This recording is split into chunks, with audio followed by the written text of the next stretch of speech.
दुनिया की सबसे बड़ी डिक्शनरी का सबसे प्रचलित शब्द है सलाह, एडवाइस।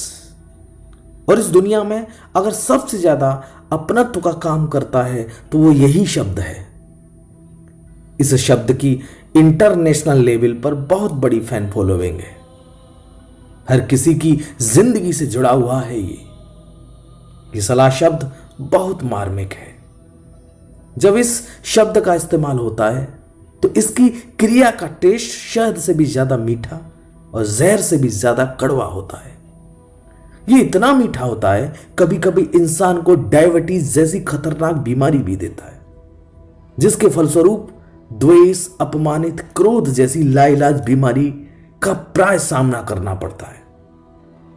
इस सलाह शब्द का इस्तेमाल हजारों साल पहले से किया जा रहा है और आज तक सभी पूरे राइट्स के साथ पीढ़ी दर पीढ़ी करते चले जा रहे हैं।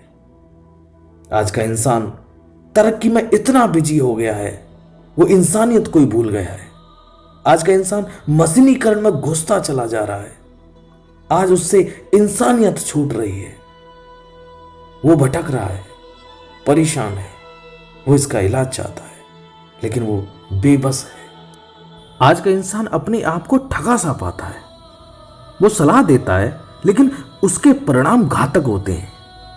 आज वो घबरा रहा है, जिसकी वो उम्मीद करता है उसे वो रिटर्न नहीं मिल रही, फिर भी सलाह देना उसकी मजबूरी है।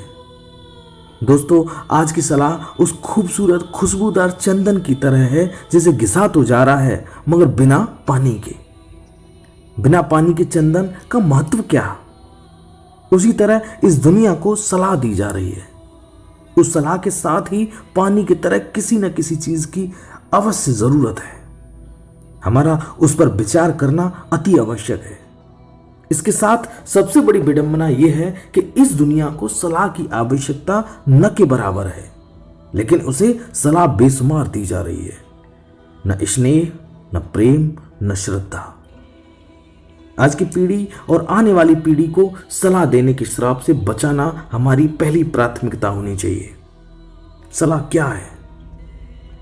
सलाह क्या एक राजनीति का मुखड़ा है? क्या ये अपने विचारों को दूसरे के सिर पर थोपना है? क्या ये सिद्ध करना है कि मैं ज्ञानी और तुम अज्ञानी? लोगों के मन में एकदम खुजलाहट सी मचती है दूसरों पर टीका टिप्पणी करने की। जैसे तुम सिगरेट पी रहे हो, तुम्हें सिगरेट नहीं पीनी चाहिए। तुम गुरु बन रहे हो खुद को ऊंचा उठाने के लिए, जबकि तुम खुद पान चबा रहे हो और वो ठीक है।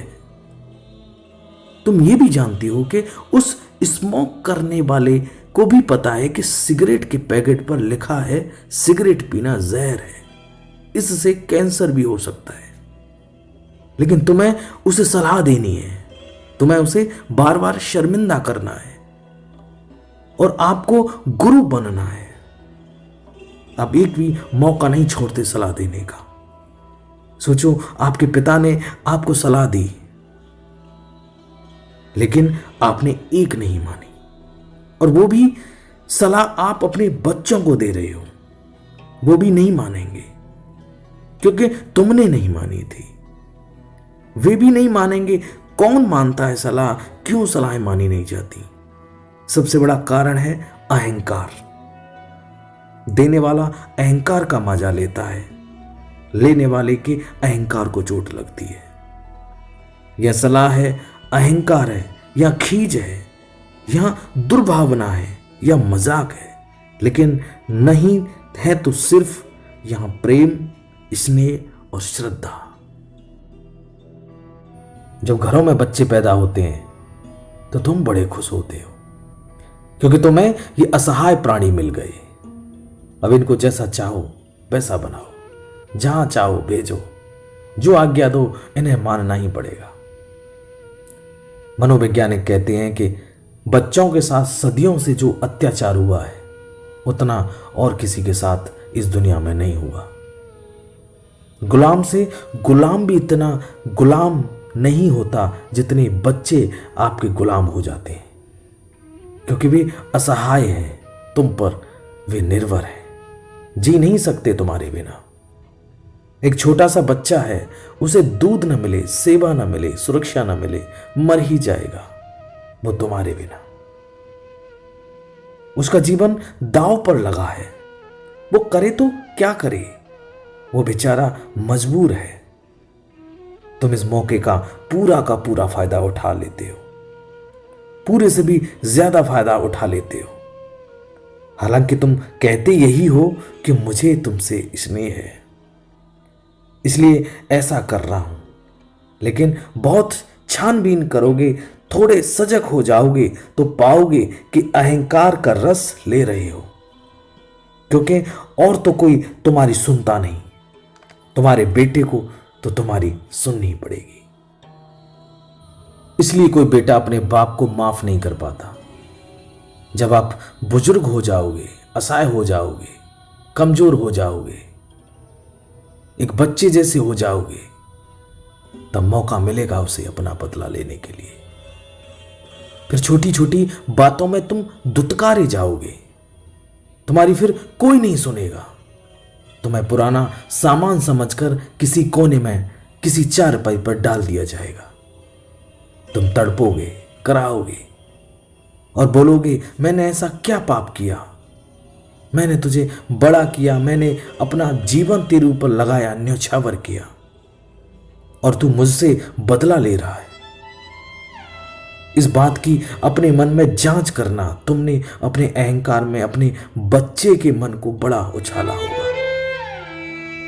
उसके मन में लगे घाव अभी तक हरे हैं। बच्चों के साथ हम बड़ा अमानवीय व्यवहार करते हैं, बड़ा कहते फिरते हैं, मुझे मेरे बच्चों से बड़ा स्नेह है। स्नेह बड़ों का छोटों के प्रति होता है, और छोटे उस स्नेह में बंधकर बड़ों से प्रेम करते हैं। लेकिन याद रहे, प्रेम शुद्धता का प्रतीक है, एक धारा की तरह बहता उसका प्रेम, विसर्त प्रेम, वो कोई शर्त बंदी नहीं करता कि तुम ऐसा करोगी तो मैं तुम्हें प्रेम करूंगा, कि तुम ऐसे होगे तो मैं तुम्हें प्रेम करूंगा। जब बड़े हो जाओगे, मेरे बनाए आदर्शों पर चलोगे तो मैं तुम्हें प्रेम करूंगा। मैं चाहता हूं तुम डॉक्टर, इंजीनियर या कोई सेलिब्रिटी बनो, ऐसा बनोगे तो मैं तुम्हें प्रेम करूंगा।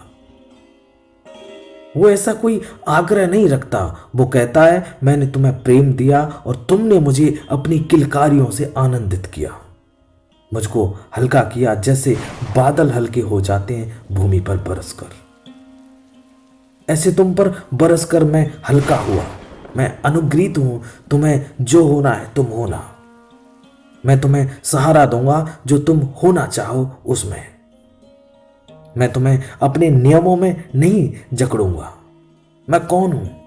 तुम स्वतंत्र हो, तुम आत्मवान हो, तुम जो चाहो वो बन सकते हो। अपने नन्हे नन्हे पैरों से इस धरती को, आसमान को नाप सकते हो। तुम आजाद हो। जब अपने मन में अपने बड़ों के लिए श्रद्धा रख सको और छोटों के साथ बेशर्त स्नेह कर सको, तब दोनों के मन में प्रेम की घटना घटेगी। तभी विश्वास की तीव्रता उच्च पैमाने पर होगी। तभी तुम किसी को सलाह देने का खुद को हकदार बना सकोगे। जब उस सलाह में भरोसा होगा, तभी उस सलाह में चीजों को परिवर्तित करने की क्षमता होगी। सच्ची भावना, प्रेम, स्नेह और श्रद्धा के सितार से उत्पन्न एक ऐसा संगीत प्रस्तुत करेगी जहां आप अपना तो अपना, साथ में लोक कल्याण के लिए अद्भुत कार्य कर सकेंगे। और वो संगीत इस ब्रह्मांड में सदियों तक बजता रहेगा और लोग इसका अनुसरण करते रहेंगे, लाभ उठाते रहेंगे। हमारे महानायक, हमारे भगवान श्री राम, कृष्ण, बुद्ध और गुरु नानक देव जैसे महान आत्माओं ने इस दुनिया को जो संदेश दिए, विचार और जो उनकी सलाहें थी, उसका आज तक हम सभी भरपूर फायदा उठा रहे हैं। इन महान लोगों की सलाह में कहीं भी अहंकार नहीं है, छल नहीं है, कपट नहीं है। उनके विचार हैं प्रेम, स्नेह और श्रद्धा से भरे हुए। लेकिन अफसोस, हमारे चारों तरफ सलाह है, मशवरा है, प्रेम, स्नेह और श्रद्धा रहित। यहां है तो सिर्फ रूखी, बंजर, अपमान और स्वार्थ से भरी हुई सलाह।